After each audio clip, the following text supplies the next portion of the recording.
The Saturday Premier League encounter at Stamford Bridge showcased two tactically drilled teams.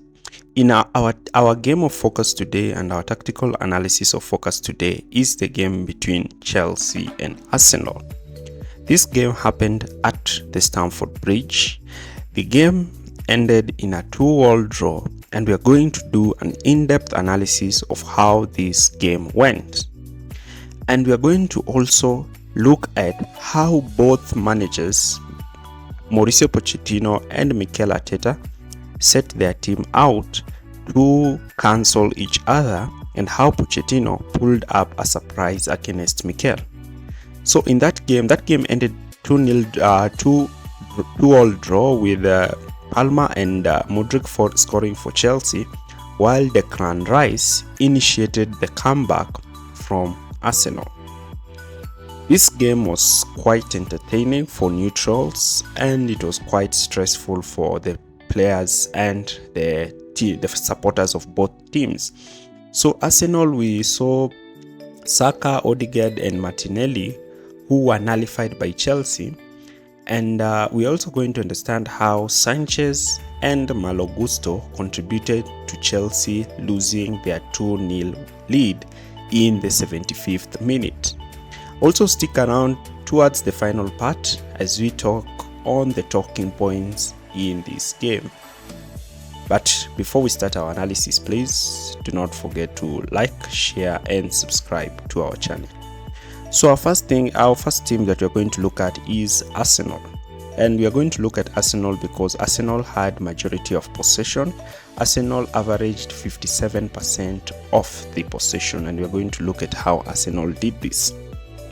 So Arsenal looked to build from the back, and this was aided, and Chelsea sometimes decided to press high, as we're going to see later in the game, and this involved both Gallagher and Palmer deciding to sit on both Arsenal pivots.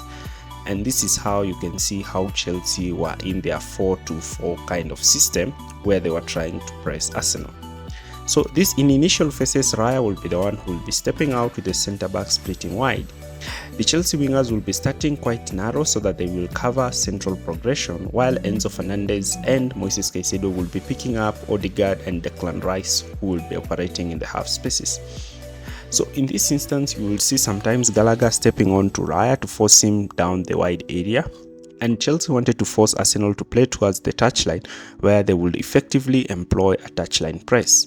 But this was only on few instances during the game, since Chelsea went 1-0 ahead initially in the game. Therefore, majority of the time Chelsea decided to sit in a mid-block, a 4-4-2 mid-block, with their main aim denying Arsenal central progression. Here is Chelsea's 4-4-2 mid-block.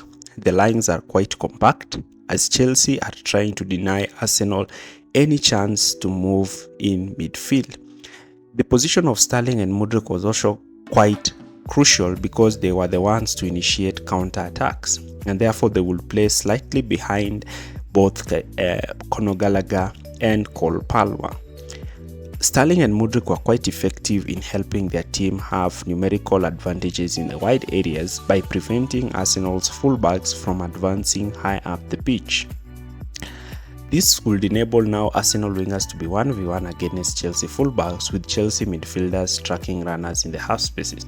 But Cucurella was quite effectively, he managed to contain Saka most of the time, and he displayed one of the best performances of the season. And as well as Malo Gusto did the same down the right hand flank. So in these instances, we'll see sometimes Ben White dropping deep, but in some instances Rice will be the one dropping deep to enable Ben White to play further wide. The main aim was trying to overload Chelsea's left wing by having Saka run at Cucurella, but again Mudryk was quite effective in tracking Ben White and allowing Cucurella to track Bukayo Saka.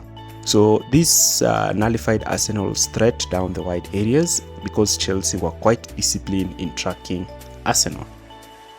The position of Palmer and Gallagher was trying to hold on to the two pivots, but in some instances we now started to see Jorginho dropping down the right hand side, where he will allow Ben White to push forward. But Gallagher was quite impressive in his pressing, since in some instances he would intercept the ball before it was played back to Jorginho. So we will see sometimes Chelsea win the ball and immediately spring into a counter.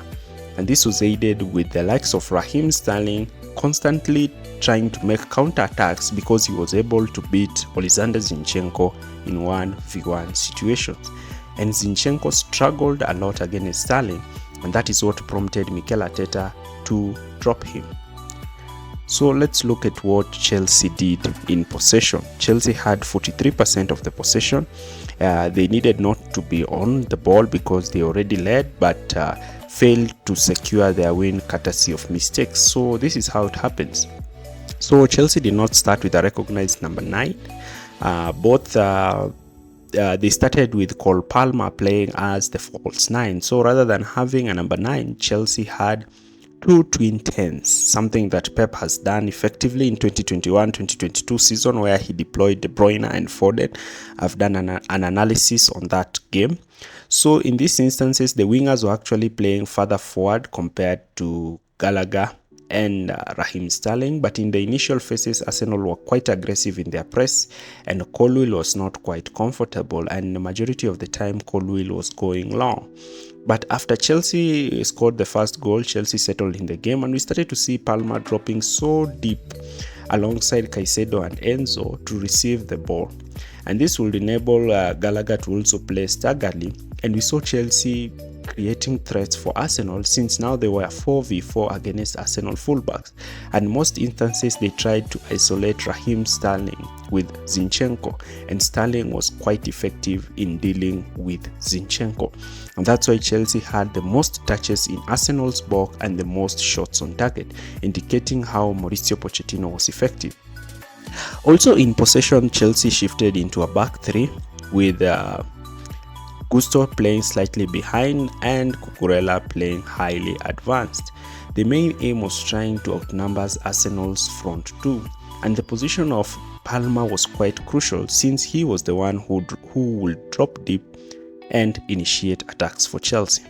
So let's look at the key talking points of this game, because there were some controversial talking points in this game. Now, the first talking point we are going to look at is Mykhailo Mudryk. Mykhailo Mudryk was rumored to go to Arsenal, but managed to score one of the most spectacular goals of the season.